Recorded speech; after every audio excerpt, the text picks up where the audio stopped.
Hi, I'm Alex from Southern Ukulele Store, and today is a bit different. I just want to talk to you about a single ukulele that I saw and I tried, and I thought this can't pass us by without being documented. Sometimes I just want to preserve what's happening in the ukulele world for 5-10 years from now when it's not there anymore to do it. And that's what I'm doing today. This is a collaboration between Pete Howlett and Tom Ziegenspeck. A truly special ukulele, one that we're not going to see again in my lifetime. There's so much to unpack. Let's begin.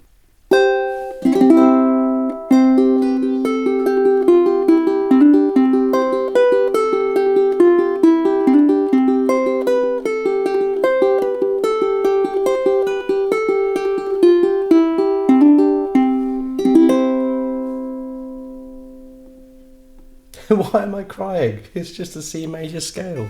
Okay, so if you're thinking it's uncommon for luthiers to work together, you'd be right. I mean, I'm sure a lot of luthiers are friends, but you very rarely see them collaborate on something and put dual names on it in the modern world. But that's exactly what's happened here.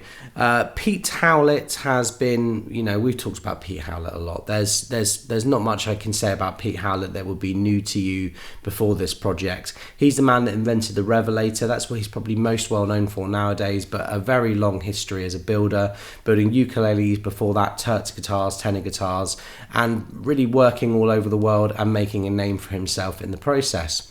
Tom Ziegenspeck has had his own path. He's a German luthier who worked under several people before. Pete likes to say he saved him from a guitar repair shop, brought him over to Wales, and for a couple of years they absolutely cooked. They made some of the best ukuleles, and when they come up secondhand, I can instantly tell a Pete Howlett with a Tom Ziegenspeck influence. And the two luthiers actually make very different ukuleles. Tom's ukuleles are not sharp edges, but they're much more progressive, and they have a very unique shape to them. You could tell a Tom Ziegenspeck ukulele just from the silhouette. And Tom has a meticulous and unmatched level of attention to detail in his finishing and his binding and the cosmetics of his work. Pete, on the other hand, has what I can only describe as being kind of an innovative traditional style. And that's my personal opinion. Pete makes ukuleles that look like they were around 100 years ago. They have inspiration from all of the various different generations of lutherie and build design. But there are also things in there that come straight out of the mind of Pete. I don't want to bore you, but I was talking to this luthier about 15 years ago who built very, very high-end double basses. And he used to say, I have the slab of wood there, and then I have a smoke and I look at it, and then I walk around it, and then I have a smoke and I look at it, and then I walk around it. And after about a week, I go in and I actually do the job and carve this beautiful, unique thing out in an hour. For me, Pete is somebody who's full of those ideas, and I find in a really sad way, Pete talks about all these ideas, but he knows that he's on a time limit to actually get them done. So he's thrown as many things at the ukuleles he's making right now as possible. That's how things like the Revelator came to exist. So there are plenty of innovations that you don't see on first glance, and things Pete has perfected or tried for the first time on this ukulele. But also, there's nods to tradition that we're going to talk about in detail now. If you're wondering how they divvied up the labour of this whilst living in different countries, Pete designed the ukulele, and Pete did the building and construction of all of the parts. He then sent the ukulele to Germany, where Tommy did the finishing, and Tom carves the neck volute, finishes and assembles the instrument, and does any binding, end graft work and sprays and setups in Germany. The body is English yew, so you can see this is a lovely piece of English yew.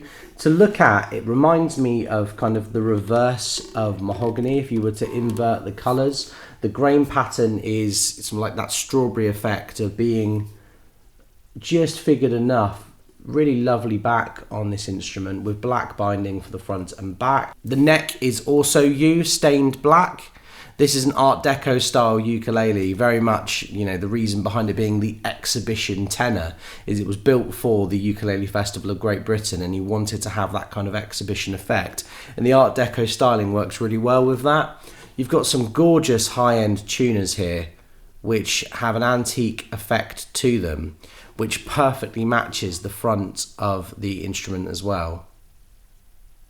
And I suppose that brings us back to the inlay work on this ukulele, which is inspired by the earliest inlay work on fingerboards done by Leon and Healy and Washburn, 120 years ago.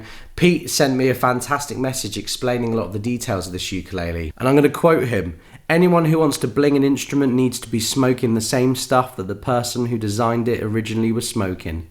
And I think that is so true.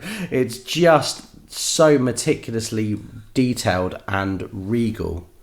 I'm going to get as many close-up shots of this as I can from the headstock all the way down. I don't think I've ever seen an inlay like this on a ukulele in the flesh in all the years I've been building. But Pete said that this took 3 attempts and 18 months to get right.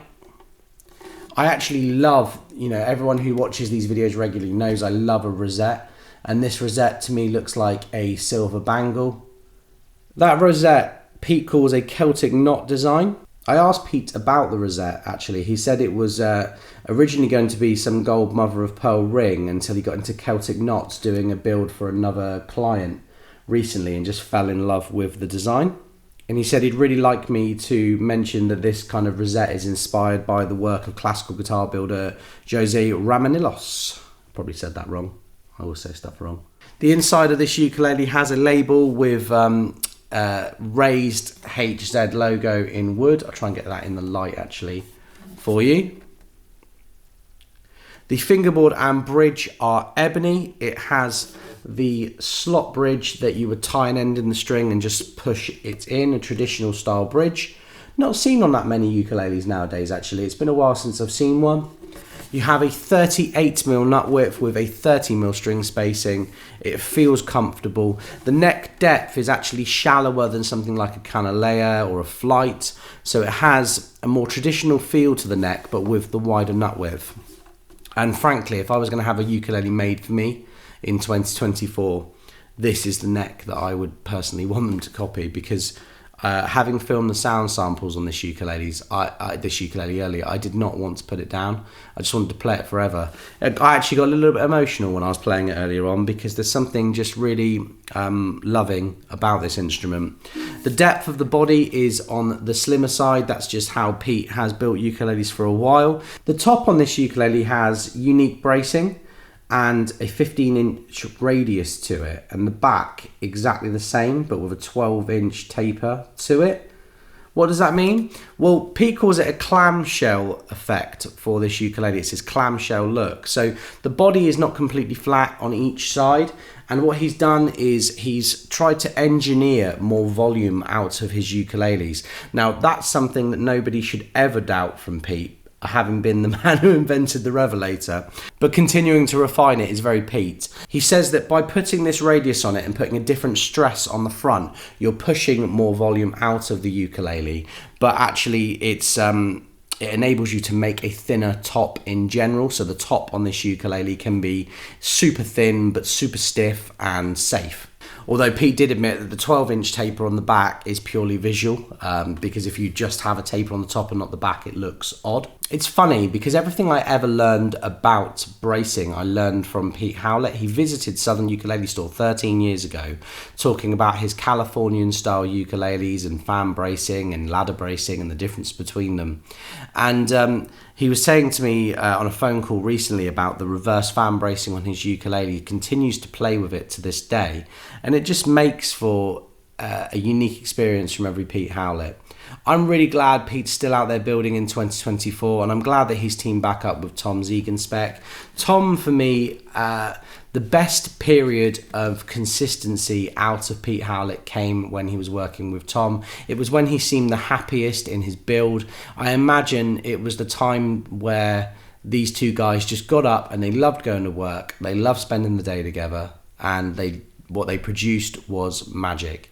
Between them, they decided that they should do it all over again. So I know in addition to this ukulele, Pete is working for a lot of his private stock woods, high-end woods, things you can't necessarily get anymore. So it's worth contacting Pete Howlett direct. I'll put a link in the description to Pete Howlett for this ukulele. And we probably won't see any of them here at Southern Ukulele Store, but it was really lovely to be able to share the exhibition Tenor with all of you. I'm going to give it another play for you now and see what you think.